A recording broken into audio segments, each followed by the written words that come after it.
ঈদ মোবারক, ঈদ মোবারক, ঈদ মোবারক। সকলকে অভিনন্দন ও বুক ভরা ভালোবাসা।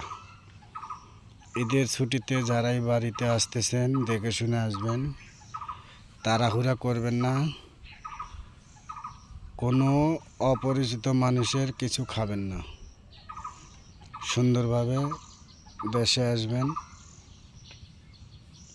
পারাপারি হুড়াহুড়ি এগুলো করবেন না, সুন্দরভাবে থাকবেন। গাড়ি ঘোড়া দেখে শুনে রাস্তাঘাট পার হবেন। আমার জন্য একটু দোয়া করবেন। একটা দুর্ঘটনা সারা জীবনের কান্না। আমি আগেও বলেছি, এখনও বলতেছি, হিংসা অহংকার এগুলো করা ভালো না, এগুলো আমাদের মানায় না। আল্লাহ হাফেজ।